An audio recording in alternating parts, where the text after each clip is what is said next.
Have you ever watched something that you know you should hate but don't? If you have, then you stumbled onto the guilty pleasure. Rock Dog, for all intents and purposes, is a guilty pleasure for me. Logically, I should hate this movie. The cheap animation, lackluster soundtrack, poorly developed characters, and overall unoriginal story should make this one of the worst movies of 2016. In spite of all of those things, though, I found the movie to be really fun. It's nothing special, but I'd be lying if I said I didn't enjoy this animated comedy. What's up, everybody? Critic here, and today we're going to be reviewing the film Rock Dog. If you haven't heard of this movie by now, there are two good reasons for that.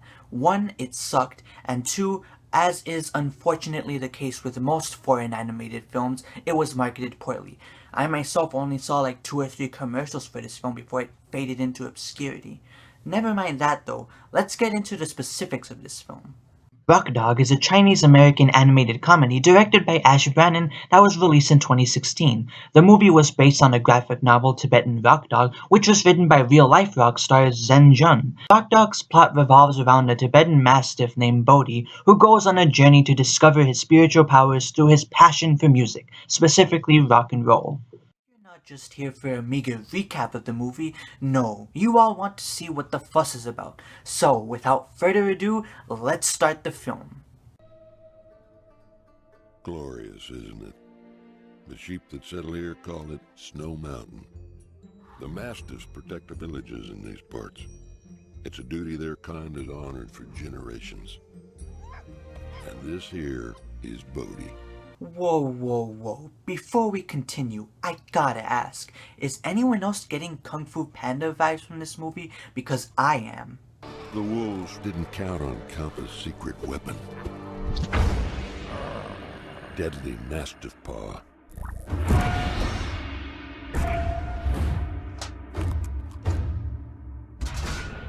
Born of a fire that burns from deep down inside. I see you like to chew. Maybe you should chew on my fist! The warrior said nothing, for his mouth was full. Then he swallowed. And then he spoke. Enough talk. Let's fight. Shapabui! He was so deadly, in fact, that his enemies would go blind from overexposure to pure awesomeness. He's too awesome! Seriously, it's uncanny how similar the openings to these two films are. I'm sure it's just a coincidence though. And his gang were whooped so bad, we were all sure they were gone for good. Alright, this whole wolves like killing and eating sheep thing doesn't really make a whole lot of sense in the context of this movie's universe. As you know, Rock Dog takes place in an anthropomorphic world where animals take the place of humans. That being said, why is it that these wolves don't feel any remorse for terrorizing this village? Are we running on Zootopia logic here or not? Because as we see later in the film, these wolves are civilized creatures that run a criminal organization in the big metropolitan city, for God's sake. Why the hell do they care about capturing and eating sheep? It doesn't make any sense. He built an army. And he started training Bodhi. When Bodhi could stay focused, that is. So, I have a question. Where did Bodhi come from? For that matter, where the hell is his mother?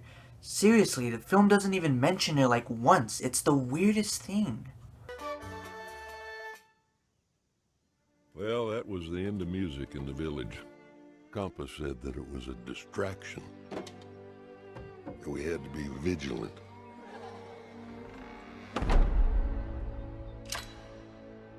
Well, things around here got a whole lot quieter. Wow, so he's developing into an authoritarian dictator who abuses his subjects. I gotta say, this is a pretty interesting premise for a kid's film. Oh, of course that's not what happens. We open this film with Bodhi running through town and gathering some villagers for the sole purpose of bringing them to his father, Kampa, who will train them in the ways of self-defense. The enemy thinks there's an army here. They won't invade. We've been over this. Come on. That's right. I swear they're like a bunch of animals that can't think for themselves. Yeah. Well, I'm just gonna go Whoa, ahead whoa, and... where are you going? You finish your chores? Yeah. Shelves are restocked. Front to back. Shower drain de-wooled. Did it yesterday. Towels dried. Soft and fluffy. New heads painted. Double coated. What about the time cards? Sorted. No, I don't think I told you about this, but the punch clock has been making this Squeaking noise? Oiled it 2 days ago, sir. Dad. Damn, that's a first. We have the child of an overbearing parent who actually does what they're supposed to and doesn't misbehave at all. I'll give the movie points for being a little bit subversive at least. However responsible Bodhi is, he still can't get the respect of his father because of his inability to find a passion within himself that will unlock his special mastiff paw power. After a failed practice session with his dad, Bodhi sulks around in a large field outside of his village and does some good self-loading. His luck changes when an airplane flies by and drops some supplies by accident. In the wreckage, Bodhi finds a radio where he hears his first rock song and promptly goes on what I like to call a ratatouille trip.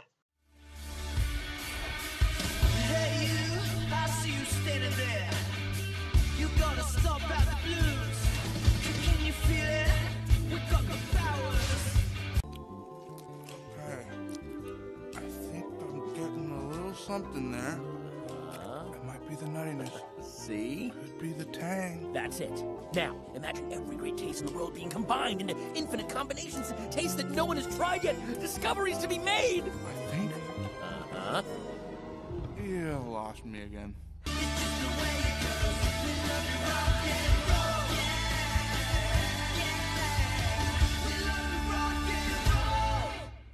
Okay, I want to see what Bodhi was actually doing while his mind was under the influence. That seems a little more interesting to me.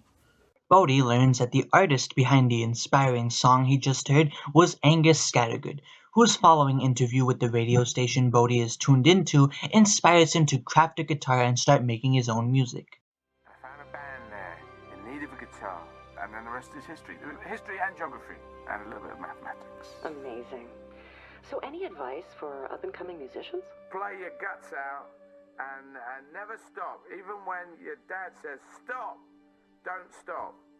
And the award for least subtle symbolism goes to Rock Dog. Congratulations, guys. You couldn't be more blatant about your own plot points if you tried. Tell me what they won, Mr. Krabs. Nothing! Now get out! Bodhi tries to get his dad to understand his passion for music, but it goes about as well as you'd think. You're not going to be a musician, Bodhi. You're going to be a guard. Now, when you've come to your senses, you're going to march down here, and you're going to hand over that noisemaker, and we're going to pretend this never happened. Agreed? I'll take your silence as a yes. How did you not hear him? Don't dogs have better hearing than we do? What the hell? After Campus sees his son leading a band through town, he gets the idea to scare him into falling in line. He gets some of the town sheep and dresses him up as wolves who will attack his son and hopefully knock some sense into him. Because when your children are doing something harmless that you don't approve of, emotional and mental manipulation is certainly the best way to set them straight. I can certainly see Campa winning some Father of the Year awards. Needless to say, Campa's plan goes horribly wrong. The wolves are coming! Shut your windows! Lock your doors!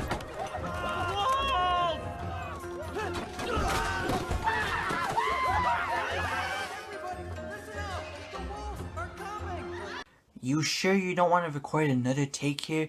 You barely sound terrified. Hell, the background voice actors sound more invested in what's going on than you do, Bodhi. Come on. Stay back! I'm dangerous!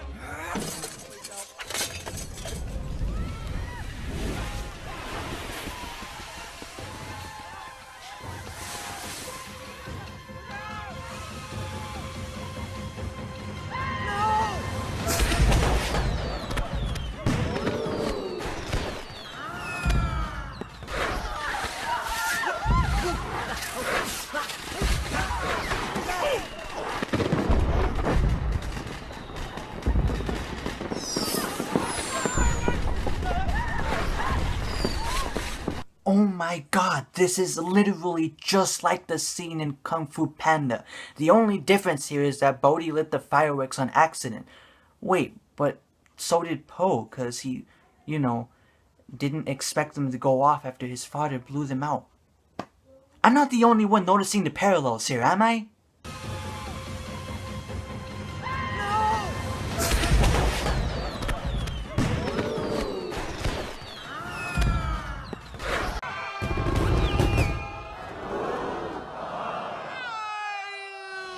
I guess you could say that they stole a dream for their work. Huh? Huh? Yeah, I know. That was terrible. I'll try harder next time, guys, I swear. Following that disaster, Campa's yak friend, Fleetwood, convinces him to let Bodhi go to the city and pursue his dream of becoming a rock star. This leads to the most stilted and awkward scene in the whole movie. Dad, just wanted to let you know I'm ready to...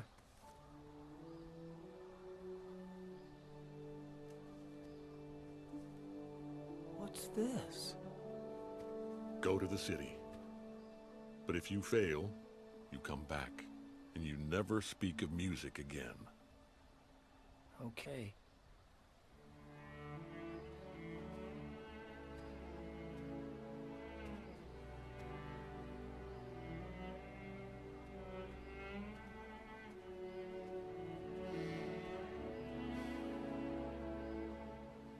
Wait, that's it? That's all you two are gonna say? Nobody's going to ask some questions or perhaps talk things over? We're not gonna get any legitimately good character development here? Well, okay then, I guess we're moving on.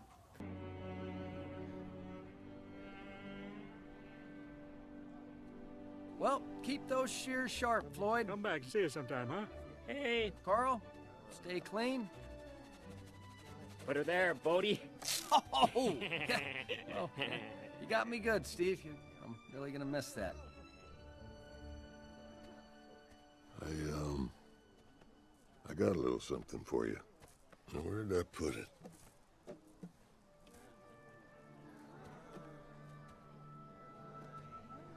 Where did you even pull that thing out of? Your ass? Good lord, he actually pulled that thing out of his ass. Talk about lazy animation. After his brief farewell meeting with the village, Bodhi boards a bus in a snowy region of the mountains. Just as he's leaving, we find out that he's being spied on by a pair of wolves who will serve as this movie's comedic relief. Riff, voiced by Kenan Thompson, and Skaz, who doesn't speak at all. A silent character that serves as our comedic relief? That's not something that you see often. It's too bad that these characters barely take up any screen time with their antics. It's like the filmmakers could only afford to pay Kenan Thompson to be in the recording studio for like 5 minutes. Anyway, Riff calls his boss, Linux, and informs him that they spotted Campa's son. Linux orders him to follow Bodhi into the city and capture him at all costs so that they can gain some information about the village from him. One would ask why the wolves haven't just sent scouts out to the village to see why this supposed army that they have hasn't moved in ages, but seeing as how this movie isn't too concerned with logic, we'll just shove that thought over to the wayside for now. Bodhi arrives at his nameless destination after a long bus ride, and following some slapstick comedy that isn't really all that funny, he makes his way to Rock and Roll Park. I have to say, as dull as this movie's color scheme is, at least the city looks interesting.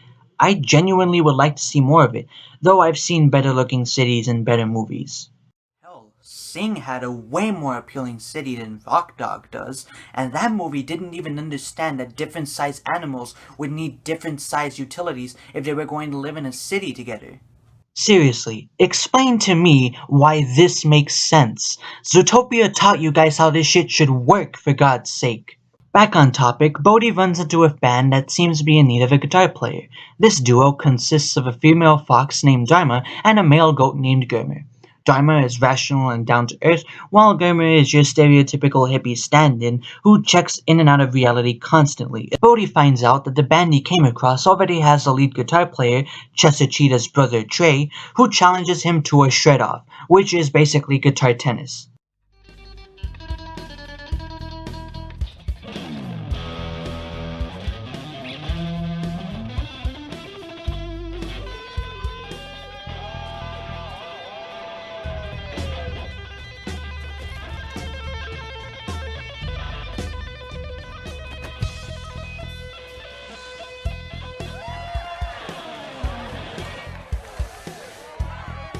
Man, who knew that Chester Cheetah's brother kicked ass at guitar? I wonder if the two will ever get over their creative differences and make a song together.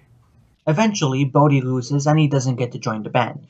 Trey later tells Bodhi to just go ahead and meet up with Angus Scattergood himself, despite knowing full well that his mansion has pretty tough security. While Bodhi tries to get to the front door of his idol's mansion, Angus himself is busy trying to write a new single in 3 days to try and appease his record company.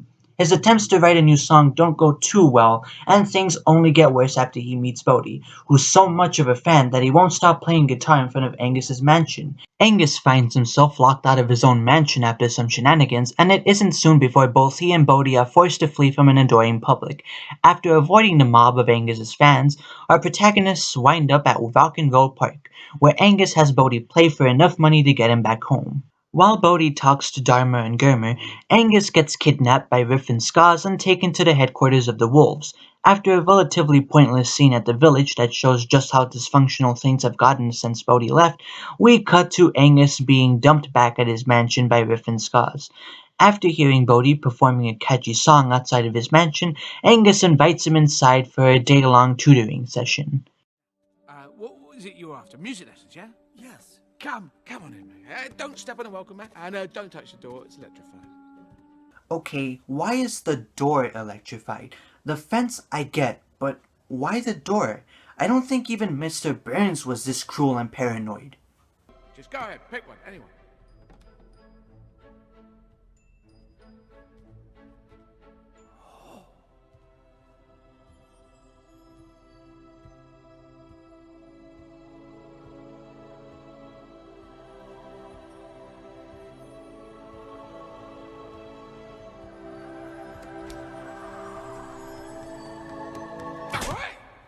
Don't touch, you see? That is a scattercaster, see? Only one in the entire universe. Crafted by Celtish people from the timbers of a Viking ship and presented to Saxons by the Romans, I think it was. Wow. So not that one. Wait, so in this world full of anthropomorphic animals, groups like the Celts, Romans, and Vikings apparently existed? What the fuck? So, does this world, follow our history, or what? I swear to God, it's like the Alpha and Omega writers got a hold of the script and decided to throw that line into the movie so that they could make their trademark out-of-place references. Once Bodhi has chosen his guitar, Angus takes him into his recording studio, where they spend the rest of the day crafting a song that he will take all the credit for because Angus is a selfish, egotistical musician who only ever cared about himself. I would be shocked if I hadn't already seen this story done way better in other movies and TV shows. While playing the guitar, Bodhi's inner power finally reveals itself, and Angus sends him off without ever explaining what he planned to do with the song they made. Bodhi runs off to tell his friends about his encounter with Angus, only to find out through a radio interview that his idol lied not only about who wrote their song, but about ever having met him in the first place. Back at the mansion, Angus, feeling guilty about what he did, decides to try and deliver a guitar to Bodhi as a gift.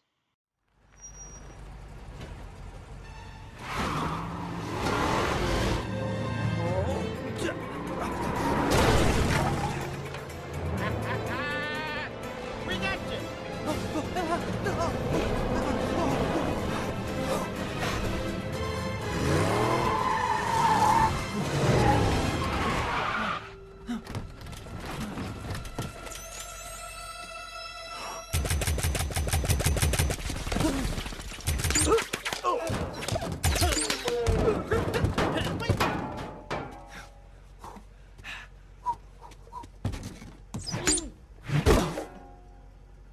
Wow, all that noise and not one person looked up and asked, "Hey, what's going on over there?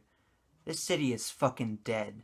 If my dad knew that I was talking to a wolf, oh boy. Mum's the word, huh? You got nothing to say.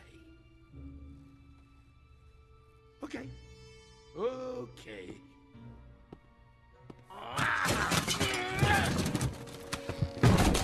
I'm not gonna talk about the sheep army. Sheep army?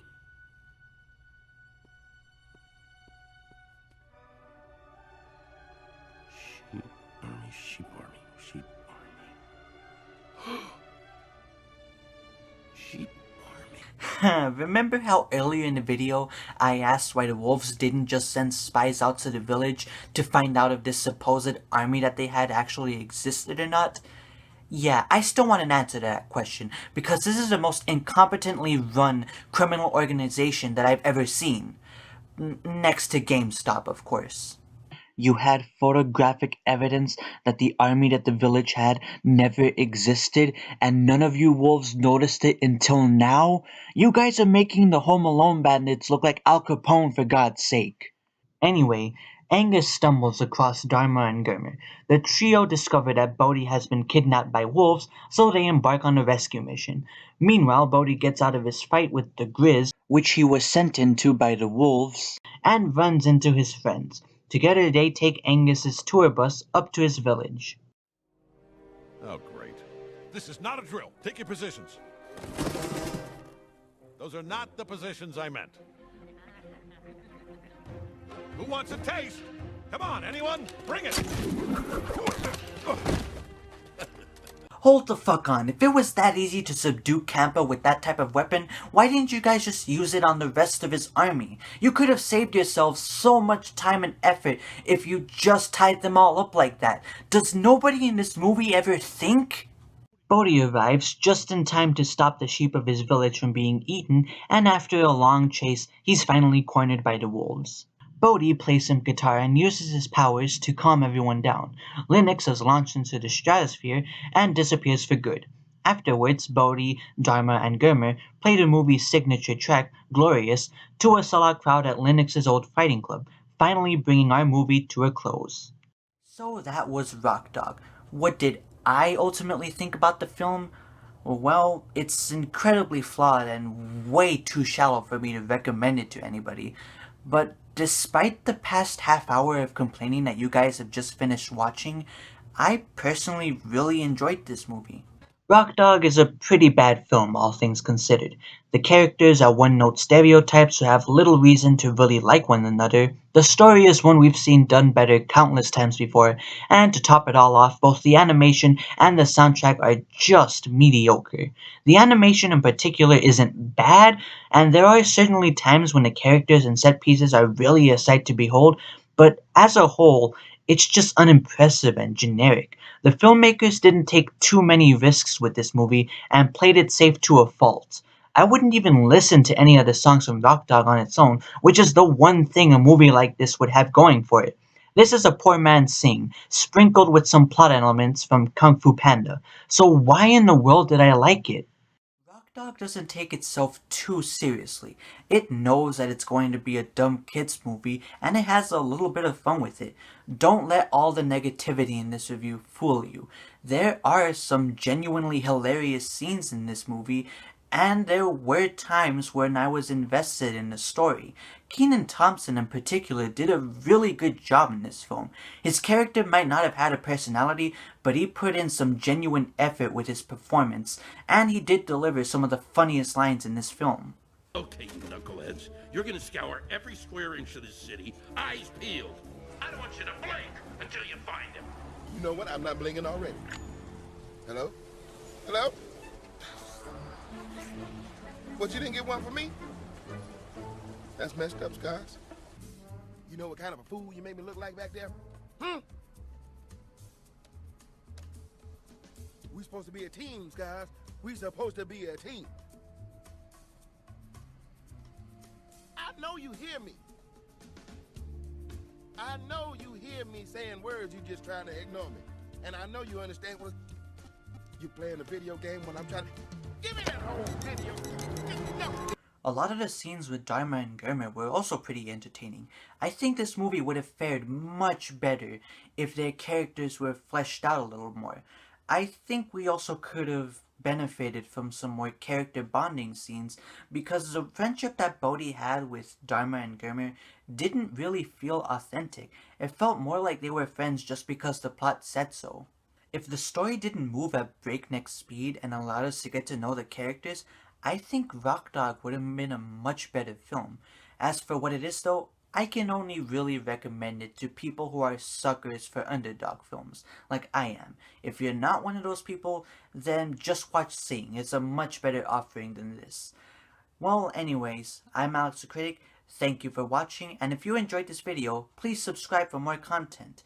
Anyway, I'll see you guys next time.